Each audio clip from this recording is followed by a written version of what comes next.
Hello there, I'm Kate P. Adams, author of the Charlton House Mysteries, and for quite a while now I have been promising that I would do some question and answer videos, so it's time to get those started.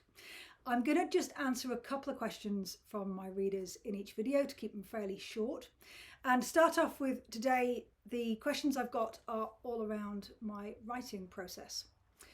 Tiffany over in Cornwall, hello Tiffany. Tiffany asks, what part of the day is most productive for you?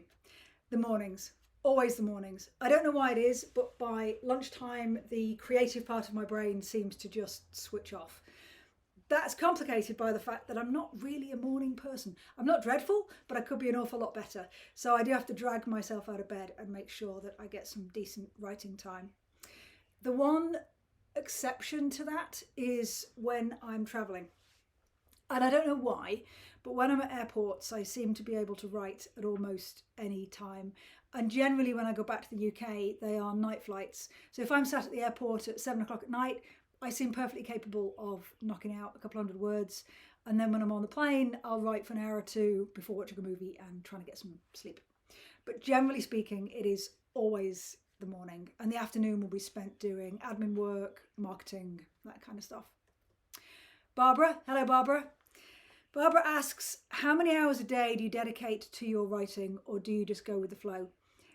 Yeah, I have to be pretty dedicated because of that morning window for me.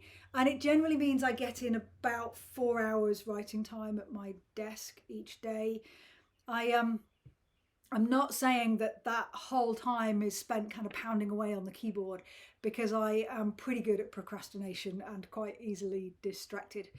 Hence wanting to move on to writing on typewriters, because there just isn't the distraction there. And do I just go with the flow? In terms of my actual writing and what I'm producing, we writers tend to use the expressions, are you a plotter or a pantser? A plotter, you plot everything out, you know exactly what's going to happen before you start writing.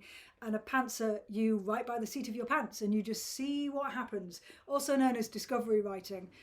I am, largely speaking, a plotter. I plot it all out, I know what's going to happen, I know who the victim is, I know who the killer is, I know why. And quite often the first thing that comes to my mind when I'm starting a new project is the scene of the murder. Having said that, as I write, other things do emerge, and I'm perfectly happy to go with the flow when that occurs. And that relates to Gwen's question. And Gwen is in Wales. Hello, dear Gwen. Gwen says, do you ever get so confused when you plan your books that you forget who done it? No. Strictly speaking, no, I don't get confused about who done it. But what has happened a couple of times is that partway through the book, and this relates to the pantsing method of writing, partway through the book I will realise that the person that I thought was the killer isn't the killer after all. And that's actually quite exciting when that happens. It's quite fun. I like the fact that that can still happen, and the characters can almost do their own thing, and I can discover things about people and possible motives and opportunity as I write. It's a little bit like, well, the story does take on a life of its own. So it's always fun when I realise that that person actually wasn't the killer. So those are the questions for now. I've got a few more and a few more videos lined up. And if you have any questions at all, whether it's about the writing, the research, just about me and my life as a writer, then do send me an email and I will record more Q&A videos in the future. Bye for now.